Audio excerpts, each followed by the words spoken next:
I'm Coach Corey Wayne, and this is my video coaching newsletter. And the topic of today's newsletter is going to be Tinder, match, and online dating. Well, I've got two emails I'm going to go through with you. The first one is from a guy who is struggling with online dating. And as I read through his email already, and he's just a couple things that he's doing wrong. And with a little bit of tweaking, he can get a lot more success. And the second one is a success story from a guy who's done pretty well on online dating himself, but his problem was every time he met somebody that he really liked, he'd end up getting rejected. So after he read my book, started watching videos, the light bulbs started going off. And so he shares a success story of how things are going really well with the woman he's been dating. I think they've been dating for about 3 or 4 weeks, and she's already asked him to be her boyfriend. So I have a quote that I wrote, and then we're going to go through both these emails. And the quote says, "Success is a process of eliminating what does not work, learning what does work, and improving what is already working to work even better. All human beings will get better at anything with time and repetition. We all must spend our lives doing something and becoming good at it in order to survive and prosper. In order to become really great and successful at anything, you must choose to focus on becoming great at something you love. When you love, value, and aspire to something, you will work 1,000 times harder to master it versus something you are simply doing to earn a paycheck. It makes absolutely no sense to waste your life focusing on earning a living at anything that does not inspire or move you emotionally, unless your goal is to simply be mediocre. Even if you are currently working at something you do not love so you can earn a living and pay your bills, in order to reach your full potential, you must find time to focus on and move towards your passions." So the idea is, even if you can't do what you really love now and you're forced to do something you hate, at least on the side, you should be working on what you're really passionate about, what you really enjoy, and build that up. Whether it's going to school part-time, or it's starting a business in your garage or your basement or your spare bedroom, or just learning about something that you're curious about and you're passionate about, because when you follow your curiosity and your intuition, light bulbs start to go off in your head. And when that happens, the more you invest your time in something that's exciting and compelling, it doesn't feel like work, it feels like play. And when something is fun, you'll readily do more of it. Just like this particular guy who really wants to improve his dating life. So he's doing the repetitions, but obviously he's doing something that is not working. So let's go through his email and see what we can do to help him tweak his approach. He says, "Hi Coach, I'm a 23-year-old male who discovered your work a month ago. I've read your book 3 times so far." That's pretty good in a month, 3 times. Good job, dude. "The people that have the best success stories are always people that read my book a minimum of 10 times. And the reason you read it 10 times is then you really get ingrained in you what the principles are." Yeah, because sometimes I see people that whether I talk to or I do email coaching with them or just in YouTube comments, and they're so dogmatic and robotic about what they learn. And the reason being is they don't know the material well enough to understand the principles. So everything they do is scheming, plotting, oh, she did this, I should say that, and if she says this, I should do that. And then what happens is you end up coming off more like a robot. But if you understand the principles, when you've read it a dozen times or more, then it's easy to know what to do in all situations. But I like the fact you read it 3 times, so it's a good start. People that do that, those are people that are serious about their success. And that's the difference between people that succeed and those that don't. People that do the things they say they're going to do and people who just talk about what they want to do. As the old saying goes, a goal without a plan is simply a wish. "I listen to your videos for 3 hours a day." You listen to me for 3 hours a day? Holy shit. "Take notes on everything and do the eye contact and socialization drills you have described." You can tell he's like totally immersing himself in this. And that's really what you have to do. The more you can do that, the quicker you're going to get it, and the more you can get the results that you want quicker. I now have a life mission, friends, self-esteem, and several online dating accounts modeled after your online dating profile that are now getting tons of attention from women I never thought I would have a chance with. I truly cannot thank you enough. One thing I want you to understand about Match.com is that back when I was using it, and I've seen so many stories about this in the media over the years from people that have used it, and from my experience and all the thousands of people I've coached over the years, what you got to understand about Match.com is they only allow you to email people who are paying. So in other words, you can send emails to people, you'll see their profile, you'll see their pictures, but since they're not paying clients, maybe their account expired 6 months ago, you don't know the difference. They don't tell you that because it makes it look like, wow, there's all these great people on Match.com. But the reality is you send an email to that person, guess what? It goes to their inbox. They get a notification there's an email, but it says, hey, you got to pay if you want to see it. So when you're sending out emails, which is, I don't recommend that at all. It's an incredible time waster. And if you've read the article, The Ultimate Online Dating Profile, I go through and explain that. I explain a Russian woman that I dated years ago that I met on there. It's like she's got fucking bombarded with guys that didn't know any better. And so there's so many profiles on there that are just people who have expired accounts or who aren't on there anymore. And like, so you're sending emails to profiles that really, for the most part, they don't exist, even though they're there. I mean, the person might come back in a year or two or in a few months and reactivate it, but if they're not paying, they can't see your email. So it's like, why waste it? Besides, if you do what I teach in the Ultimate Online Dating Profile, women will contact you. And typically, what I found and what I see time and time again with my clients is if you follow that outline, you'll get, on a monthly basis, 2 to 3 really high-quality women that you can go out with. So if you get an email from a woman that says, hey, I saw your profile, I like that, blah, blah, blah, you say, great, hey, nice to hear from you. I liked what I saw. I like the fact that you play piano or that you're into music or that you're into rock climbing, whatever. We should chat sometime. Here's my number. Give me a call. Now, about half the women will actually call you, and the other half will just completely ignore you. So what does that tell you? Women who are confident, who are forward, who are easygoing, they'll either call you or some of them will actually send an email back saying, well, hey, here's my number. Why don't you give me a call? Great. Call them. The idea is the more research you can do before you meet somebody where you're sitting there with them in person, and I would recommend for these type of dates when you're doing online dating, because a lot of times people don't look like their pictures. So if you can talk to them on the phone for 8-10 minutes, see how the conversation goes. If it flows, if it's easy to get along with them, if it flows naturally, then set a date. Even better if you can Skype or FaceTime where you can actually see them, then you don't have to waste time going and meeting them, spending money to take them out for drinks or coffee or tea. I mean, it's a lot of time invested. And that's what I found with online dating. It's like when you do, that's why I've always been a love at first sight kind of guy, and I prefer that. That's just me. That's what I like. But I know a lot of people, they like to do online dating. But the thing you have to realize is that a lot of times if you're meeting people, and even though everything sounds good on the phone, you meet them in person, it's just something's going to be missing. They're not going to look as good in person. And so it's like you're going to end up going out on a bunch of dates that really aren't going to go anywhere. Whereas if you meet somebody in person, you really click, you connect, and you make a date, whether it's an instant date or a date a few days later, you had a good meeting the first time around, the second one will be even better. But like I said, that's my personal preference. That's how I roll. And the idea is for you to do what works for you, what you are comfortable with.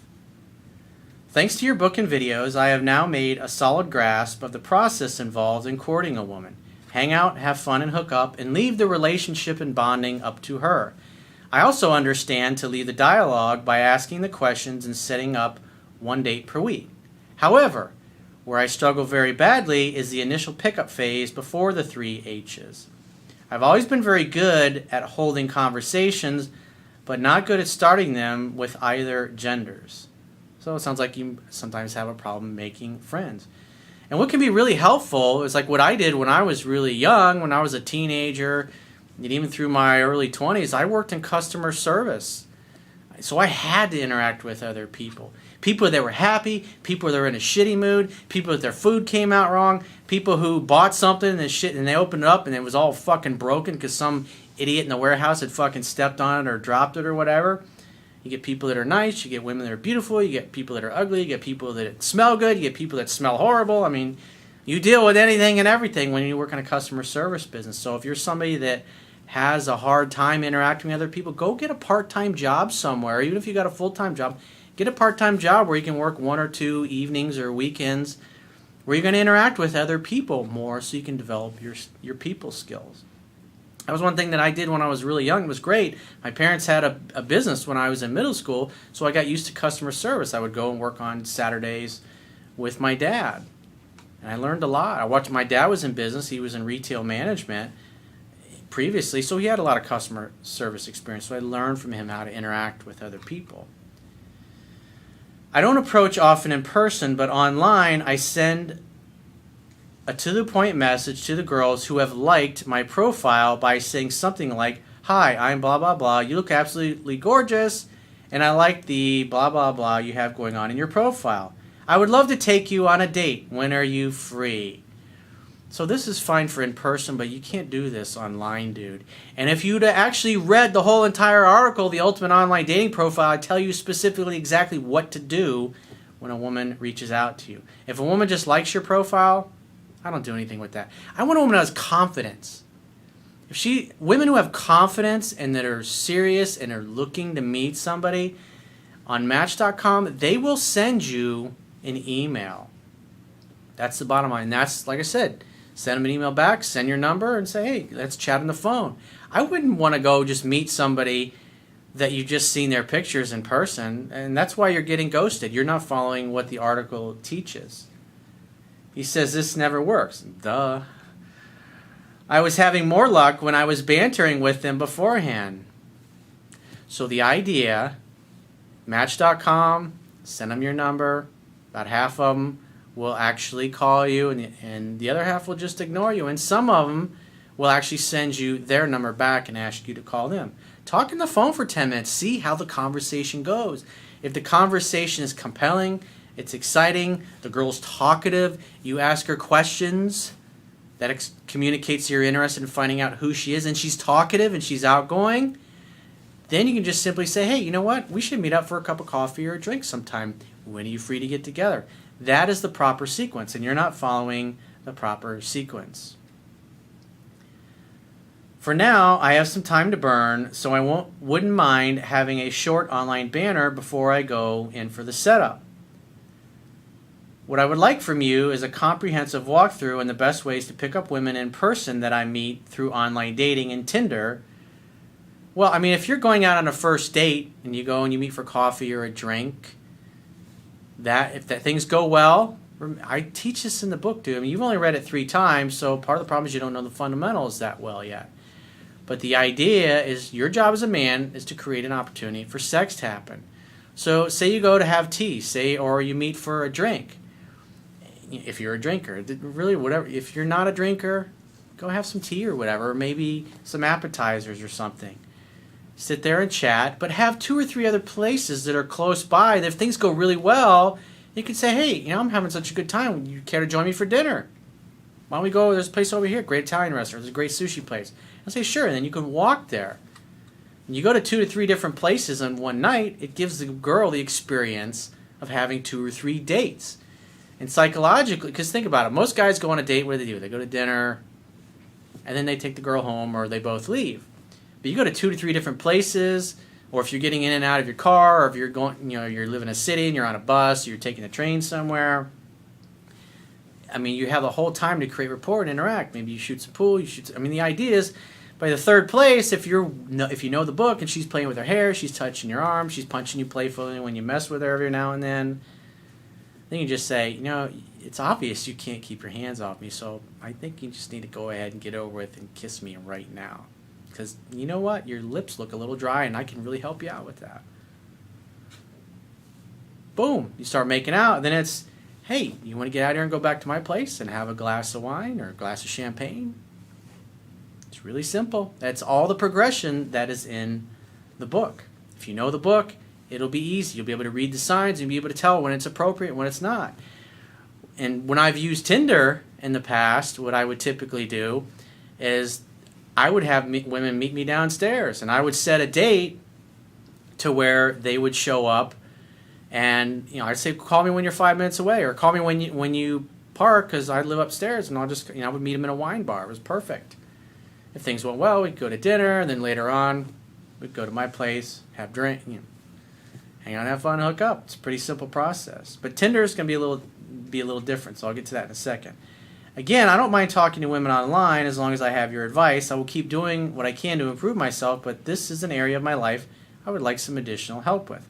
Also, I only have one picture of myself on both my online dating and Tinder profile. Is that bad game? We should have a couple of pictures that show you having fun, interacting with other people. And again, if you follow what's in the Ultimate Online Dating profile, that's detailed in there. And again, you're not following instructions, dude. It's pretty simple, and you're just complicating things.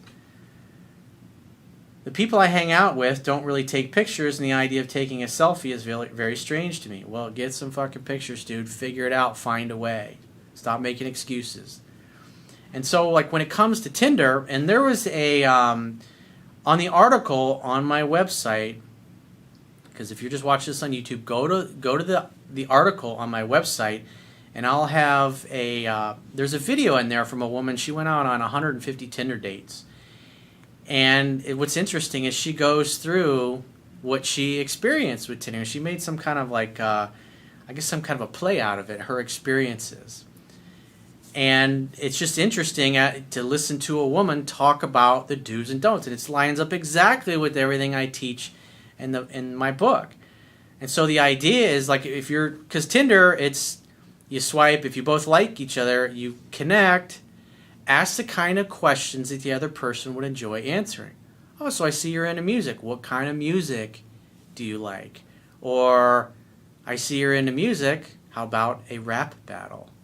Or come up with something that's playful and fun that will get the woman to talk. And so after 3 or 4 texts back and forth with Tinder, you can say, hey, why don't we chat on the phone? Or, hey, why don't we Skype? Or why don't we FaceTime? Me personally, if I was doing that, I would much rather talk to somebody for 5 to 10 minutes on FaceTime or Skype, where you can actually see them before making a date. It saves you the time. It saves you the disappointment of going on a date and the girl doesn't look like anything in her pictures. At least hear her voice. At least talk to her on the phone.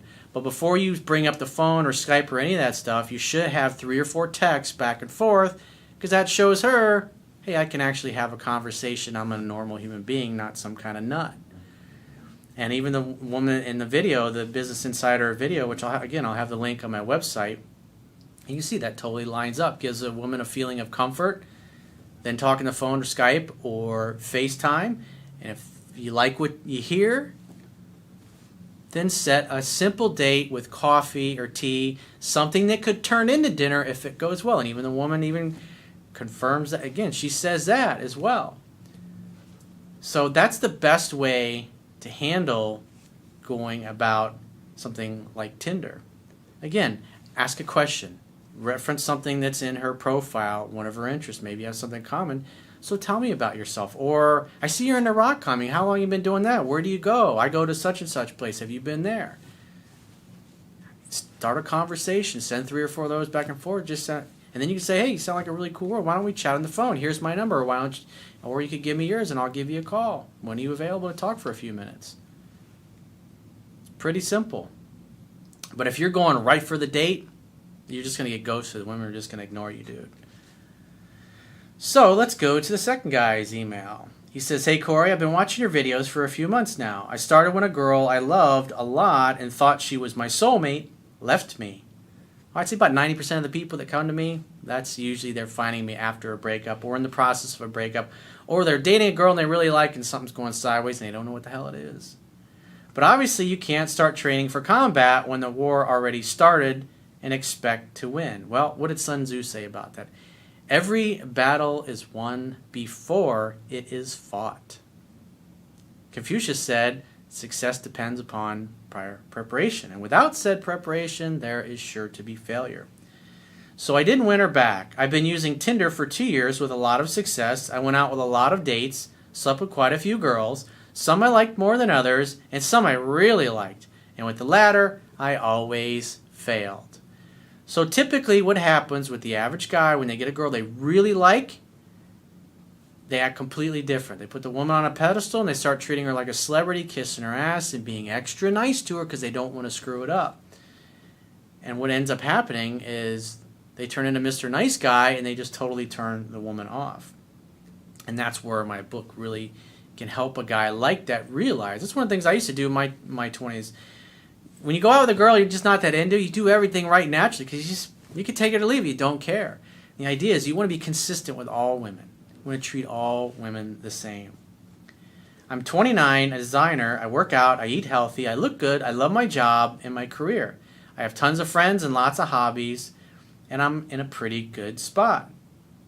That's awesome. You got all the things you need to be the most attractive that you can be. You're happy in your career. You got tons of friends. You got tons of hobbies. You're an interesting guy. Now, the key is to always be that dude. Guys that fail in long-term relationships, they get into a relationship, they give up their friends, they give up their hobbies, they change their careers, they move across the country because a woman says that's what she wants, and they move and then she dumps them for somebody else. You gotta always be the guy, the interesting, fascinating, well-rounded person that you were when you met. Worst thing you can do is stop being that person because you think that's what she wants or it's what she says she wants. Anything that takes you away from who you are is going to ruin attraction in the long run. But I still got nervous and I made mistakes when I was around girls I really liked. I was trying too much and I was being too much of a nice guy. What did I just say? See, that's what's so great. He read the book and he's like, the light bulb. And now I realize what I've been doing wrong. It's the difference that makes the difference. But it's like everything's counterintuitive. It's like the opposite of what you think you should do and what everybody tells you should do.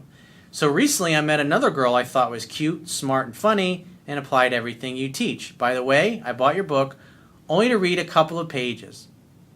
Come on, man. Seriously? So you're basically saying, I'm too fucking lazy. I don't need to read your stinking book. I'm hooking up with this girl. I don't need that relationship wisdom. Okay. I promise you, if you don't read the book 10 to 15 times, this girl will dump you. Eventually, you'll go back to your old ways, and it'll happen slowly over time. I found your videos and listening to you in the background while I work much more motivating and inspiring. If you don't learn the fundamentals, you don't see Tom Brady going to training camp going, "Oh, coach, I'm Tom Brady. I'm a future Hall of Famer. I've been in the Super Bowl 6 fucking times. I don't need no fucking stinking playbook. I'm just going to show up for the games." Yeah. That'll work out. That'll go over like a lead balloon. You should really consider recording your book. Oh, gee, I never heard that before. I've actually finished. All the sessions are done. Now the book is being edited. So soon, it will be available. When? Soon. How long do you have to wait? Soon. I will let you know. Anyways, I applied what you teach, and everything happened as you say in your videos. I was stunned. I'm not, but I'm telling you, dude, your success is attainable the way you're going about it right now, but it is not sustainable. If you don't believe me, then just keep doing what you're doing, and you'll be one of those guys whose email I read a few months down the road who's going, I didn't listen to Corey when he said to read the book 10 to 15 times. We had sex on the second date. And again, it's like what I was talking about. You go to coffee, you go to tea, you have 2 or 3 places lined up. Because most women, on average, will sleep with a guy by the second or the third date. So you go to 2 or 3 different places, it's like you've been on 2 to 3 different dates. So that's why psychologically it's amazing the effect it has. And 2 days later, she was asking, where do I see us?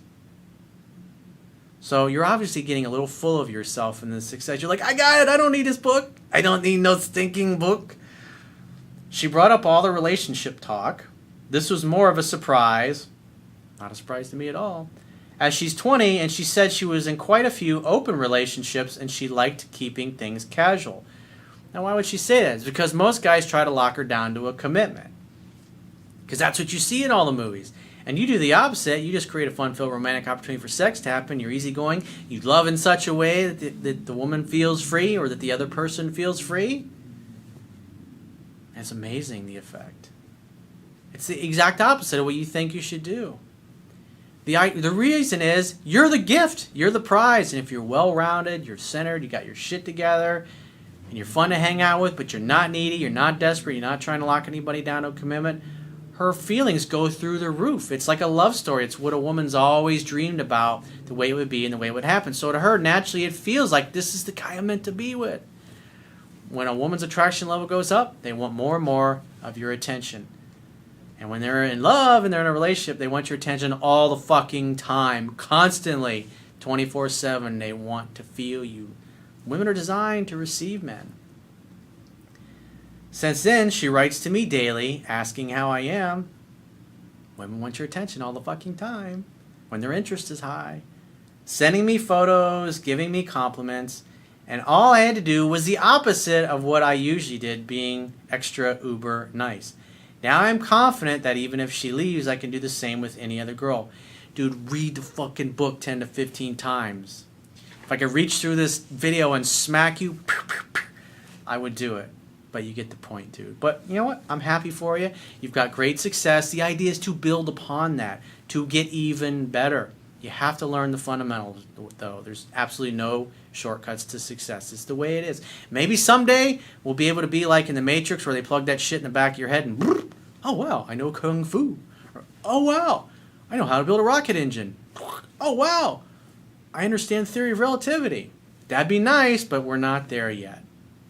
Read the book 10 to 15 times. And for those of you that don't have the book, you can read it for free on my website by subscribing to the email newsletter. It says free ebook. It is the full version of my book. And if you want to support my work, you can buy the Amazon Kindle version, or you can buy the iTunes version, or you can get the paperback version. And there's literally hundreds of other digital sites around the world that sell a version of my book as well, if you're so inclined. But at least read it for free by subscribing to the newsletter. Do yourself a favor. Go to my website now and subscribe.